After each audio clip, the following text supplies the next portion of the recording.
Hello, welcome to the Afrocentric Woman. Thank you for tuning in. Um, Today I want to talk about reasoning and shaming and Black women pleading with the collective of Black men to change, and why your efforts are likely futile with the collective as it is today.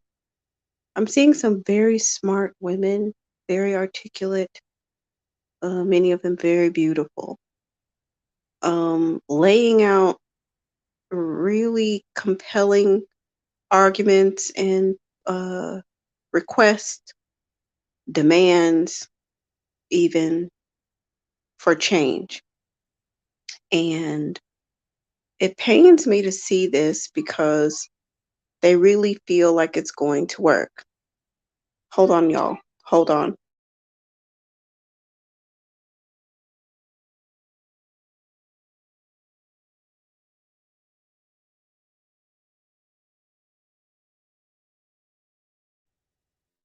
Hi, Cozy, and hi, Smiles for you. Thank y'all for tuning in.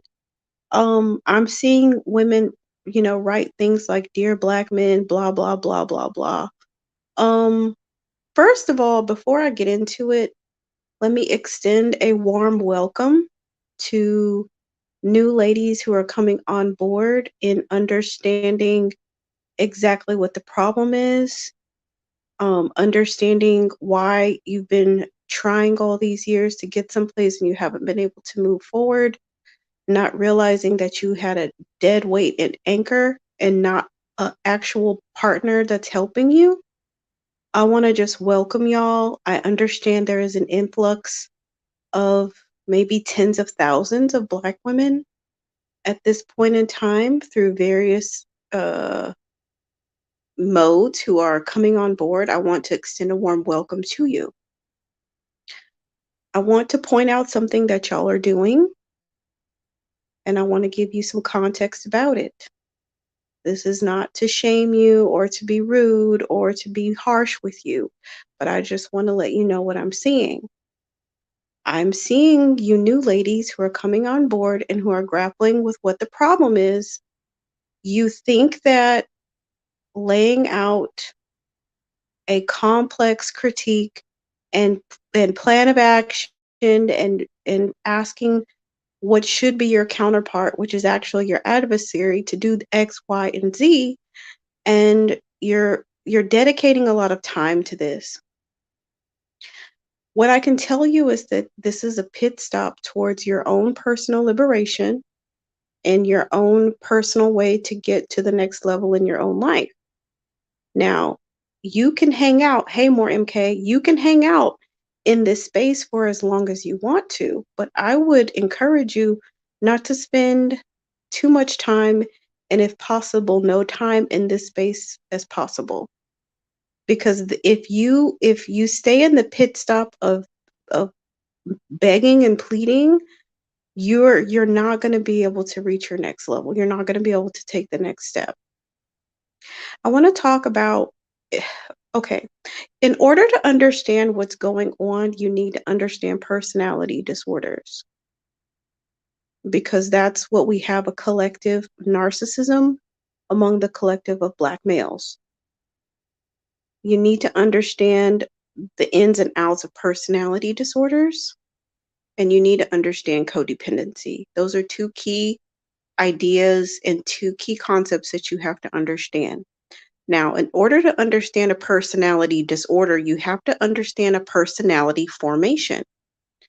Some personality disorders have been linked to genetics, especially psychopathy, but most personality disorders are linked to upbringing, and how a child is raised in the formative years between the ages of 0 and 5 years old. That's when the majority, like the base of the personality, is developed between that time, between 0 and 5 years old. And then throughout the rest of the formation, like going through childhood and adolescence, whatever personality creation is all fortified throughout that child's life. Okay, so there are various different factors that have to do with a human's personality formation. That includes their parenting, that includes their social system, that includes the community around them, that includes their educational, inputs, that includes the media that they have consumed. All of that goes into a human's personality formation. So when we talk about black male worshiping, and you have to look at how black boys are reared, and you have to ask yourself, did they even get what they need to form into a full human? And I think another aspect of what you need to understand is manhood in general. But this is something that black women have a hard time understanding because we don't really have a lot of access to real men behaving as real men, especially in intimate in like in intimate settings, like within the house, within a family system, interacting with a real man, like one on one. A lot of black women have no idea. They really don't have any clue, and they have such little experience dealing with men because there's no men around them. They have males around them, but many times these males are not real men. So black women have a hard time identifying men, real men, and manhood uh, as it should be, as well as how to interact with it, right? So these boys are being raised in an absence of manhood. So there's no, their personality is being formed. They're being rewarded for having done nothing. You will hear a resounding echo chamber of black women telling their stories about even when they have brothers, how their brothers were just able to be coddled and kind of skirted by life and really didn't have any real responsibilities. Meanwhile, the girls in the same family system had a lot of responsibility. They were responsible for other siblings. They paid bills. They were responsible for household chores, uh, maintaining good grades, and a lot of other things that these girls were responsible for. Just in general, just a general blanket statement. This is the experience of many, many, many black women. And they will say, well, my brother never, my brother never had these, didn't really have any responsibilities. Now, in actuality, a man should have a totally different set of responsibilities that a girl child doesn't even have. A boy child should have different responsibilities. They should not be the same. They shouldn't be the same. They shouldn't be graded on the same level. But unfortunately, this is an absence within the Black community. Boys don't have special requirements. Now, one way to understand what a deficit these boy children had in personality formation is to look at other communities. And I would specifically recommend that you look at the Jewish community. This is a really good example of a minority. Jews are the minority in every single country that they are in. They're except for Israel. Every single country that Jews are in, they are the minority. So you would think that they would be dominated by the main society, right? Because they're always the minority wherever they go. However, this is not the case. Even though they are the minority in every single country except for one, they dominate financially. They have all kinds of alliances, politically and militaristically, socially. And if you look at how they advocate for themselves with things like the Anti-Defamation League, um, all the different laws, all the lobbying groups that are on Capitol Hill that are specifically focused on various different Jewish like plights and cultural norms and acceptability and protection and things like that, you will see that it's a multifaceted network of cultural protection that the men take the lead on. The women are very much involved with the preservation of Jewish life, but the men really take, and especially when it comes to confronting other men, you're never going to see a Jewish woman confronting another man about protecting Jewish life. Jewish men always go head to head with other male groups to protect Jewish life. Okay. Now, if you look at how Jewish boys are raised, the bar mitzvah is extremely important. This is the culmination of his manhood training, and he's introduced to the community. Now, I had went out on a date with this Jewish guy about, I don't know, about a month ago no, actually about 2 months ago. I went out on a date with this Jewish guy. Now, I knew I was never going to go out with him again, but I asked him about 1,000 questions about his bar mitzvah because I was just really fascinated with like the training that went into it. It's not just a party, like they literally have classes that they go to for a year or two. They have to, have a dominion over like Hebrew language. And they also are charged with protecting the Jewish community. Like they're literally given um a mission. Like in other words, there's a lot of benefits to being Jewish within the Jewish community. Like literally, like they have like they pull financial resources within like the not the mosque, the synagogues and stuff like that.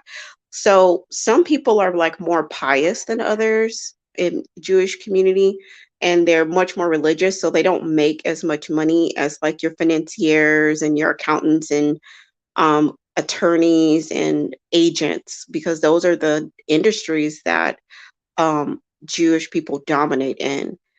But there's some people who are more like religious, and they're more in education. They teach in these like private schools or Hebrew schools, and so they don't make as much money. Well, the wealthy Jewish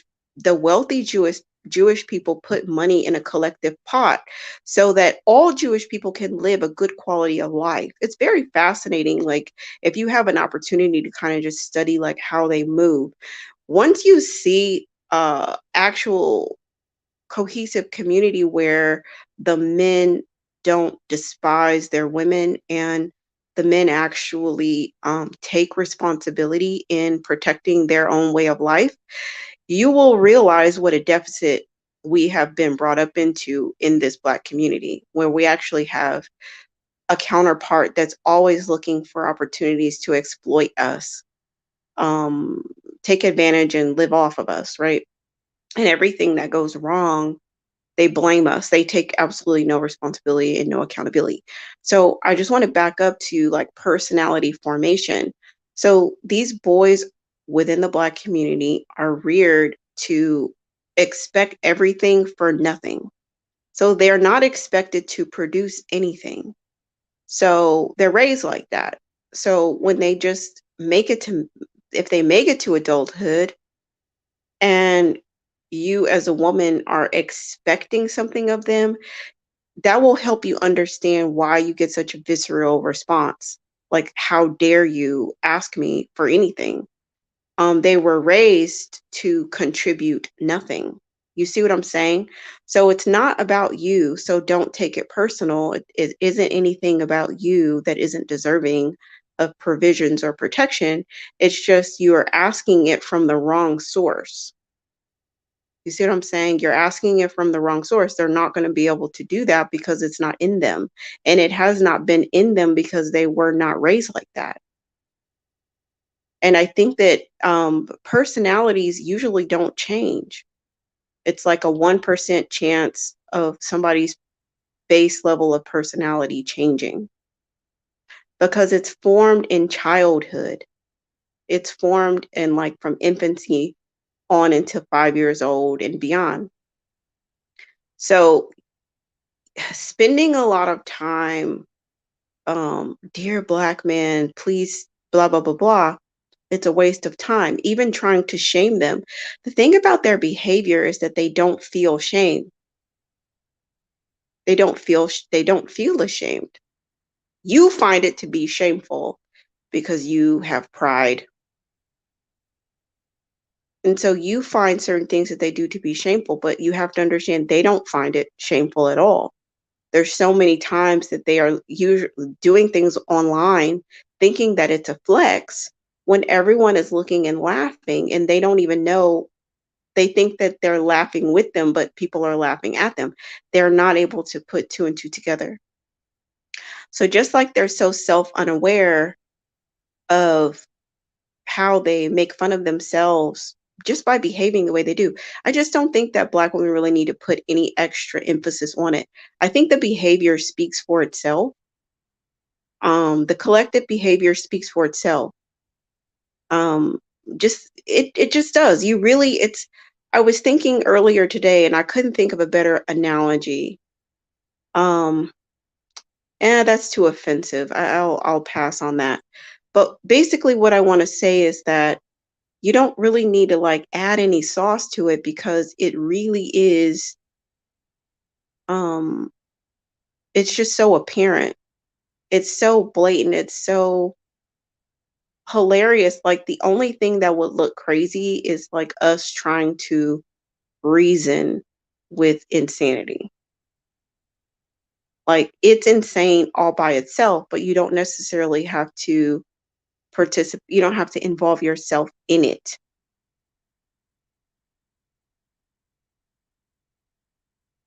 You don't have to. Mocha Mommy says, I always suggest Black women read books like Productive Self Improvement Sector. Reading Jack Wilnick and Darren Hardy will show you what manhood should look like. Yes. Hello, darling Ebony. I haven't seen you in so long. I missed you. Hi. Mocha Mommy says, I agree. It's a waste of time. They do not know how dumb they sound. With statistics, their writing is on the wall. They really look dumb. Yeah, they do. So, in other words, when they're misquoting these stats and things like that, you don't have to invest so much time rebutting them because we've already rebutted it like 1,000 times. For example, the whole like Black men are more active in the home, that has been eloquently debunked by hundreds of Black women who are like scholarly and very intelligent. So they are willfully ignorant at this time. And it's almost like they're driving 100 miles per hour down a brick, like towards a brick wall. And you're saying detour, detour, but they're like hell bent on crashing. So at this point, just get out of the way and allow for them to crash on down where they're going. It's already been debunked a million times. The whole Black men, however many percentage of Black men enter the middle class. Well, those Black men are entering the middle class via marriage to a Black woman. So we've already been through this. Like how many times? How many times do we need to go on the merry-go-round? Let's get off the merry-go-round. Let's get off the merry-go-round. But the newer women who are coming in, I think that for the newer women who are coming in, they're just now like, oh, oh, oh, oh, okay. So my individual experience is not so individual after all, because I'm looking at all of these Black women and they all have the same collective experience. Oh, wow. And like, it's not my fault. And like, there's no amount of femininity that I could possibly have that's going to change my situation. There's no amount of cooperativeness or submissiveness that's ever going to change my situation. Oh, okay. And so then they revert to trying to shame the males. Look at you, how could you say this? How could you do this? Why do you do this? Why do you do that? This is the thing. If you can take the collective narcissism and think about an individual person, the same, like one individual person that who keeps on um, being destructive, hurtful, spiteful, vindictive, um, not wanting to attain anything in life and always the perpetual victim and blaming everybody on their life. And this person like will live and die like that. They will literally go to their grave being just the same. They will be just the same. So it's the same with the collective. You cannot shame them into better behavior. There have like no matter what amount of information that you have, there are other Black women who have more information than you and they've already tried and they already failed. So there's nothing special about you that's going to shame them into different behavior. The thing about behavioral change is it has to come from within. They have to want to change, and they do not want to change. They have said in all, I don't know how many different languages and how many different configurations, I'm fine with the way I am. You're the problem. I'm fine with the way I am. You're the problem. Y'all are the bane of my existence. It's like you can't win. You will be shamed if you abort them. You'll be shamed if you raise them. Either way it goes, they're going to hate you. They're going to hate you if you deliver them and birth them. They're going to hate you if you don't. You know what I'm saying? Like, they're unpleasable. They are unpleasable. And I know it's very confusing and I know it's very conflicting, but the nature of narcissism is internal conflict. It is internal conflict, like conflict and confusion. Nothing makes sense. You just have to understand that it won't make sense. And what adding more confusion to the mix is trying to hold on, y'all.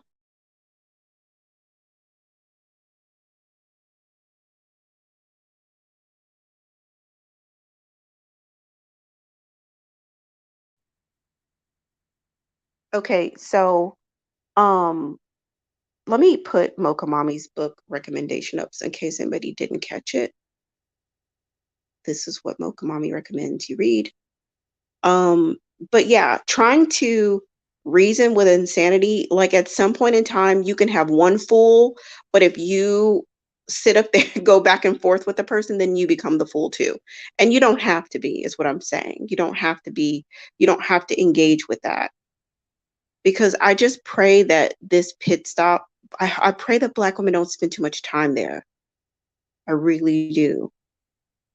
Because it's going to be a royal waste of time. You could be diverting that time to so many other things, to so many other things, rather be unpacking your own trauma, doing your own level up, investing into your energy, and just getting yourself into a good space, a good mental space where you're not going into the lion's den, you're not going into ratchet, ghetto, violent situations and trying to be the beacon of reason, trying to be the beacon of virtue and goodness and, that vying for that change.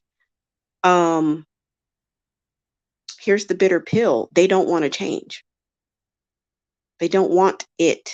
They don't, it's dangerous for y'all to go over there. It's dangerous, whether it be an online space or a in-person space. It is dangerous. And it's not in your best interest to put yourself in the line of fire for somebody that doesn't want to be helped. They don't see anything wrong with what they're doing. They literally see nothing wrong with what they are doing.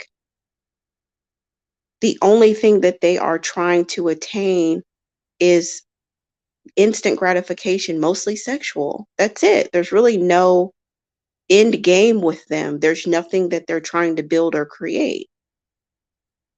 Literally. There's like, what is the agenda over there? Submission of women. Submission for what? Sex. That's it. There's literally nothing of substance. They are shallow as a pond, like as a puddle. There's no depth, there's no healing, there's no nothing. This is another thing that I hear Black women saying over and over and over and over and over again. He needs therapy. He needs therapy. Go to therapy. Go to therapy. Listen, most therapists do not deal with narcissists because narcissism is not healable. It's not a curable disease. It is a personality disorder. Most narcissists are not diagnosed until they are in prison. That's when they're able to receive an official diagnosis, when they enter the legal system. So unless they commit a crime that involves them getting to the legal system, most people will just suspect that they are a narcissist. But narcissists don't go to therapy. Okay. So there's all this stuff like, oh, there's the stigma in the Black community, and that's why people don't go to therapy because of stigma and the stigma. No, Black women are going to therapy in droves. There's stigma my ass. Like, Black women openly talk about therapy, therapists, mental health all the time. It's no stigma over here. What you're trying to do when you hear people saying that is you're trying to give an excuse for Black men not helping themselves. Oh, it's the stigma. It's the stigma. There's no stigma. They don't want help. Like, they don't want to go to therapy. Can you please stop saying that? Even if they were to go to therapy, narcissism cannot be cured. If you don't, go to Dr. Romney's page and just view some of her videos. You don't have to believe me. Go to the professional. Go to her page and you'll see it's not curable. Some narcissists learn how to interact with other people because their natural behavior is so exploitative that they learn how to control themselves to be less exploitative. But that is a rare narcissist. Please don't gamble on a anomaly. Please don't wait on a unicorn. I had some Black women tell me the other day, I'll just wait. I'll just wait. I'll just wait on a good Black man. Okay, you have the right to wait. Okay, you do have the right to wait. I personally am not going to shame you for that because I believe in free will. I believe in free will. If you know that hardly any of them are worth your time, but you want to wait, that's your prerogative. You have the right to wait as long as you want to. But I will say, in the meantime, please, can you stop with all the excuse making and all the rigmarole, because you will be slowing up other Black women's process while you wait.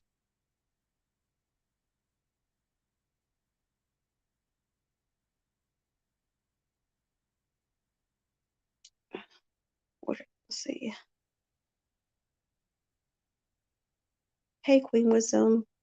Black men who are self-hating and self-loathing feel no shame or no emotion. They feel nothing because they have nothing to lose. They will eventually crash and burn. Yeah. Yeah, Dr. Romney is really good. So I recommend checking out her page to understand narcissism, and then expand your mind to think about the collective narcissism that is among Black men. And then you will understand why they won't change. I mean, they just won't. There's no argument. There's not an argument eloquent enough. Like, for example, a lot of these guys have children and they're not there for their children. Their children for them are not a motivating factor to change, not even their own children. So why would you, a random Black woman online or in person, be a motivating factor to change? Their own children have not motivated them out of their behavior. They feel more emboldened to behave even more badly once the children come. They feel, and see, this is the thing that y'all don't understand. For you, you might feel bad about abandoning your child. You might feel bad about that, but they don't. They feel justified in what they do because the baby mama was not acting right, or society is against them, or the white man wants to take their child support and the court system is rigged, and she should have made me pull out, she should have got him an abortion, it's her fault. There's 1,000 excuses in their mind that helps them feel justified to where they can sleep at night and they don't even know where their children are. They don't know if their children are out on the street in the cold, whether their child is eating or not. They don't know, but they sleep good at night every night because they don't care like you do. So their own children are not a motivating factor, neither are you. And the pleas, ideals. The pleas are not a good look. They're not a good look that we're in their spaces. It's not a good look for us to be in their spaces, rather it be online or in person. It looks desperate. It looks um, like you lack self-respect. It looks like you don't value your own life because these spaces are dangerous.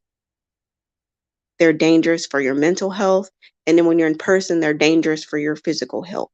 For your physical health, they're very dangerous spaces. And at the end of the day, after all that mental trauma that you will bring yourself through, they will still be bandits after you finish the argument. And they also feel a sense of pride in luring you into a fight. They feel a sense of accomplishment by making you upset. Some women think that they're fighting the good fight. I mean, I've talked to them. I talk to black male worshipers all the time, almost every day at my gym ministry. I talk to black male worshipers all the time. And I also interface with black women who realize that black men have a problem, but they don't want to get that black men don't want to change. They do not want to accept that. They have a mental block. They want to believe in the goodness of them still. Like, oh, this is a good man who's behaving badly. And they don't want to believe that it's a bad man behaving badly.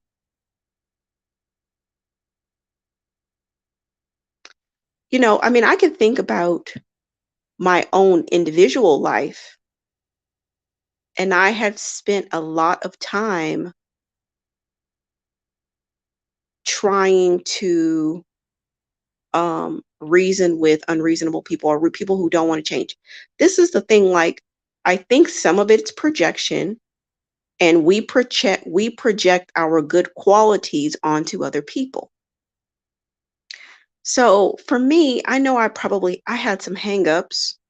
I'm sure I did. I'm not really sure how they manifested, but I know I had some hangups.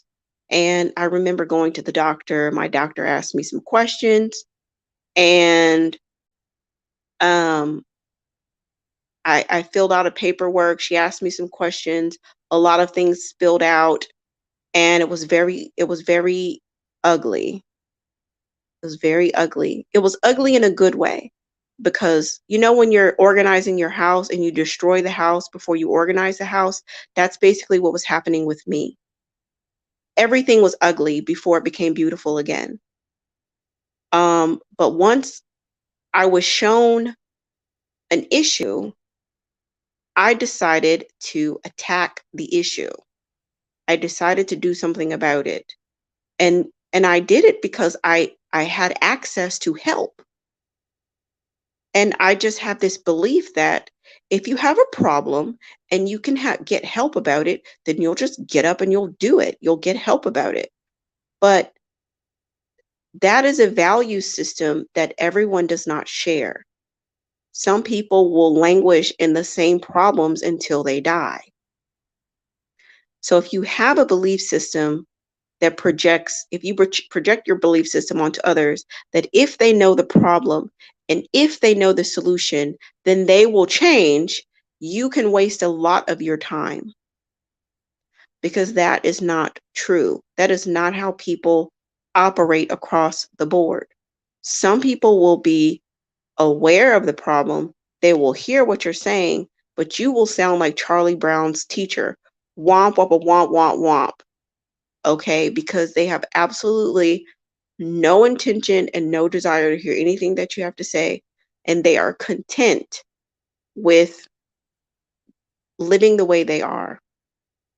And the competition that we feel as Black women, is because they are not men in open society by choice, much of it by choice and by rearing. And so they find themselves competing with women because they want to act like women in society when it fits them, and they want to pretend to be men when it fits them as well. Obviously, that's not going to work. Obviously, it's not working. It won't work. We don't have any history of that ever working. And we just don't.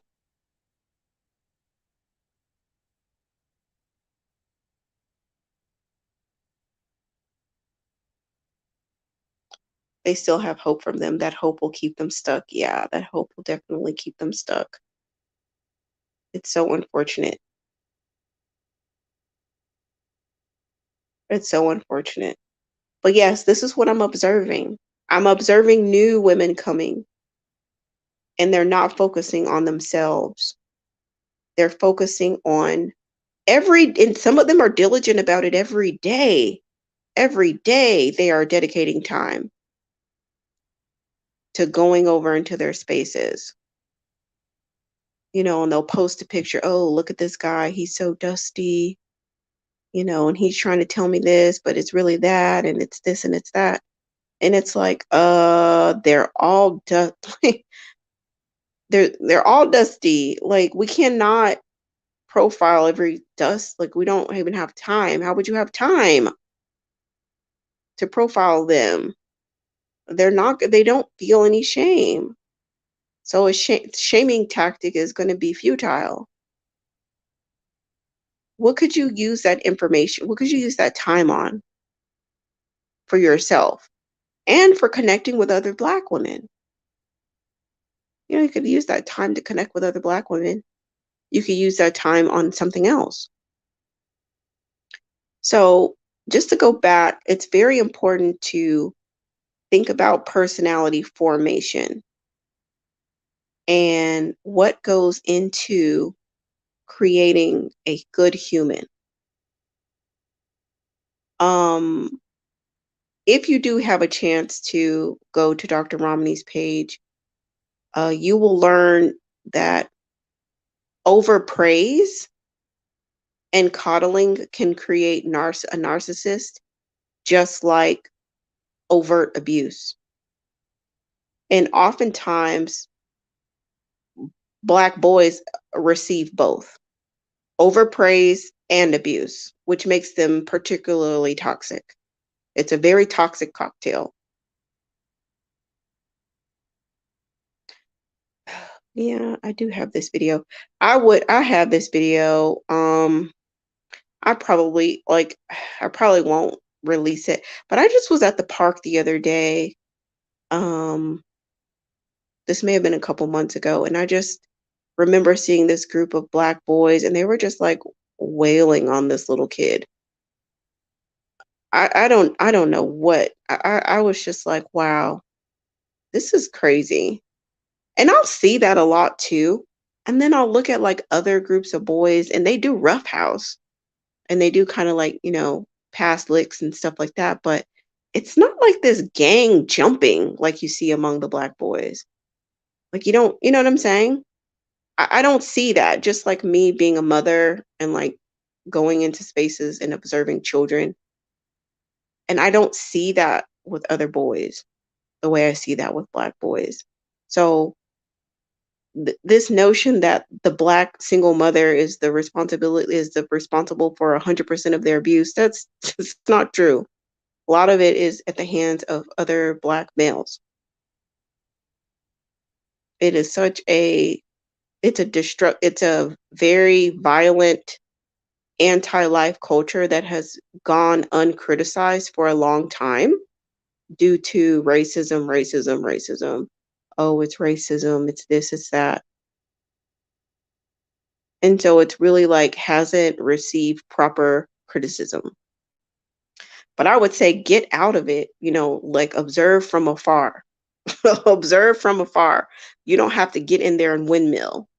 You know what I'm saying? Like get out, get at a safe distance, and then of course observe for the purposes of processing through your own stuff and understanding that, where your deficits are, what you didn't receive what you should have gotten from, a positive male influence and a positive female influence in your own life. So process it from a place of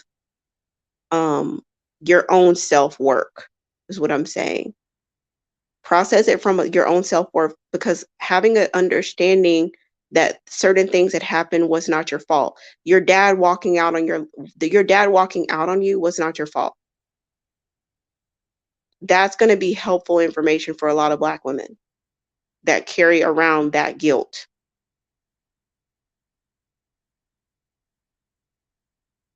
or that sense of unworthiness due to abandonment. So, process Black male pathology as it pertains to understanding your own issues around self-worth. That's what I'm saying. But don't process it from a place of trying to convince them to do something different. Just process it from a place of making sense of your own life, making sense of why things are the way they are in the collective, and how what you want to do forward, like to go in the opposite direction, to go and get what you need out of life. And if you have children, how you will choose to raise your own children or future children that you may have or have access to through family or friends or whatever, and what kind of spaces you want to bring them around and whatnot, and so on and so forth.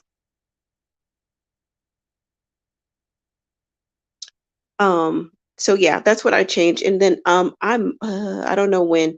I do want to share not only Dr. Rami, but there's some other mental health professionals that I love on YouTube.